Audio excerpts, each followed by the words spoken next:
وَلَوْ أَنَّهُمْ صَبَرُوا، اور اگر وہ صبر کرتے، حَتَّى تَخْرُجَ إِلَيْهِمْ، یہاں تک کہ آپ نکل آتے ان کی طرف، لَكَانَ خَيْرًا لَهُمْ، تو یہ ان کے لیے بہتر ہوتا، وَاللَّهُ غَفُورٌ الرحیم، اور اللہ تعالیٰ غفور الرحیم ہے۔ ان آیات کے یعنی بیک گراؤنڈ میں ایک واقعہ بیان کیا جاتا ہے کہ ایک نبی صلی اللہ علیہ وسلم کی سنت ہے دوپہر کے ٹائم قیلولہ کرنا، تھوڑی دیر سونا ظہر کے بعد یا ظہر سے تھوڑا سا پہلے تھوڑی دیر کے لیے آرام فرمانا، قیلولہ اسے کہا جاتا ہے۔ اللہ کے نبی صلی اللہ علیہ وسلم جو ہے وہ آرام کیا کرتے تھے۔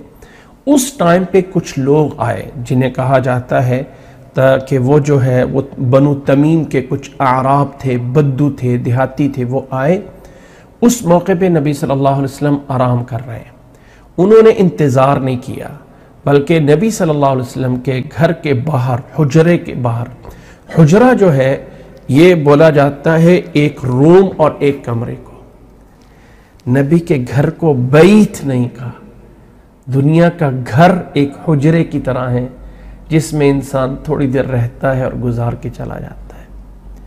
تو حجرہ ایک مسجد میں جو ایک الگ سے کمرہ بنا ہوتا ہے اس کو حجرہ بولا جاتا ہے۔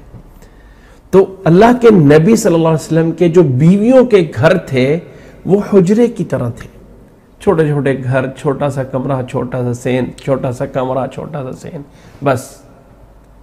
تو یہ جو حجرات تھے، اللہ کے نبی صلی اللہ علیہ وسلم اپنی بیوی کے ساتھ ساتھ تھے، مسجد نبوی کے بالکل ساتھ ساتھ تھے، تو وہ باہر سے آوازیں لگانا شروع کر دیں، یا محمد یا محمد یا محمد۔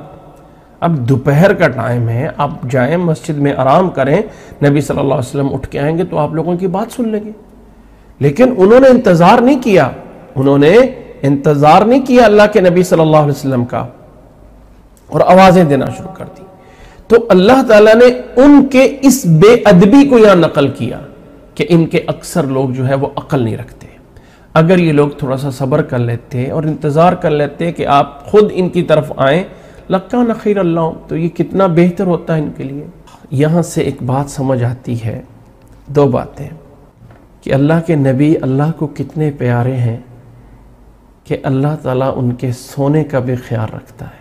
یہاں پہ نبی صلی اللہ علیہ وسلم کو باہر سے بلایا گیا اونچا اونچا، تو قیامت تک کے لیے قرآن میں بتایا جا رہا ہے، او جنہوں نے یہ کیا وہ بڑے بے عقل ہیں، اگر صبر کرتے تو اچھا ہوتا۔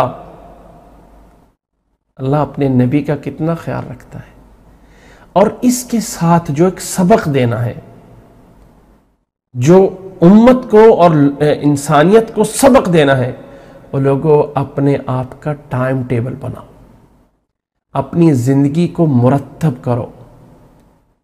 اس کا مطلب ہے کہ اللہ کے نبی صلی اللہ علیہ وسلم کی زندگی مرتب تھی، فلاں ٹائم پہ جاب پہ، فلاں ٹائم پہ گھر میں، فلاں ٹائم پہ بچوں کے ساتھ، فلاں ٹائم پہ جو ہے وہ یہ کام، فلاں ٹائم پہ یہ کام۔ جب یہ چیزیں خلط ملط ہو جاتی ہیں تو انسان کے لیے بہت سی مشکلات ہو جاتی ہیں۔ انسان کوشش کر لے، ہاں بعض دفعہ مشکل ہو جاتا ہے، لیکن ایک دل میں احساس ہونا چاہیے کہ یہ سونے کا ٹائم ہے، اس ٹائم پہ یہ نہ کرو۔ اللہ کے نبی صلی اللہ علیہ وسلم کے اس سونے کے ٹائم پہ انہوں نے آ کے جگانے کی کوشش کی، اللہ تعالیٰ نے ان کی مذمت کی۔ ایک سبق دینا ہے لوگوں، اپنے آپ کو، اپنے ٹائموں کو مرتب کرو، اپنے اوقات کو اور اوقات کا، دوسروں کے اوقات کا خیال رکھو۔ ایک موقع پہ ہم گھر میں سو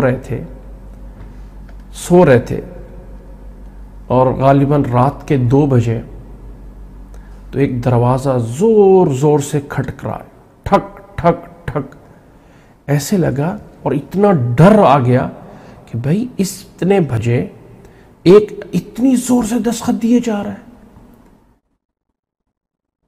میں خود اٹھا اور ڈر کے مارے آہستہ آہستہ دروازے تک پوچھا، بھائی کون؟ تو اس نے بتایا، میں آپ کا پڑوسی ہوں، آپ سے تھوڑا سا کام ہے۔ میں نے کہا بتائیے، باہر نکلے۔ کہنے لگے جی مجھے یہ والا مسئلہ ہو گیا ہے میرے لیے، تو میرے لیے یہ چیز جائز ہے کہ ناجائز ہے۔ میں نے اس کو مسئلہ تو بتا دیا، لیکن دل میں ایک بات آتی کہ یار یہ والی بات تو صبح بھی پوچھی جا سکتی تھی، رات کے 2-3 بجے جب سارے لوگ سو رہے تھے تو کتنے گھروں کو اس نے جگا دیا. کہنے کا مطلب یہ نہیں ہے، بات صرف سمجھانا ہے کہ اللہ تعالیٰ نے کہا ہے اپنے نبی صلی اللہ علیہ وسلم کے آوازیں دینے والوں کو کہ اگر صبر کرتے تو بہتر ہوتا. تو اس لیے ہمیں بھی چاہیے کہ ہم جو ہیں، جو انسان زندگی با ادب بنانا. دیکھیں یہ صورت میں نے پہلے بتایا کہ یہ صورت ایسی صورت ہے کہ جس سے آپ اپنی پوری زندگی کو سنوار سکتے ہیں. اپنا ٹائم ٹیبل بنائیں، دوسروں کو کام کہنے سے پہلے 100 دفعہ سوچیں کہ وہ میرا کام کریں گے کہ نہیں کریں گے.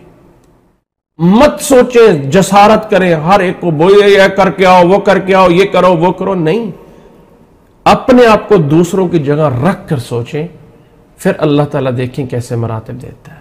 اور آیت کے آخر میں فرما دیا واللہ غفور الرحیم، اگر کوئی غلطی ہے تو اللہ تعالیٰ معاف کرنے والا.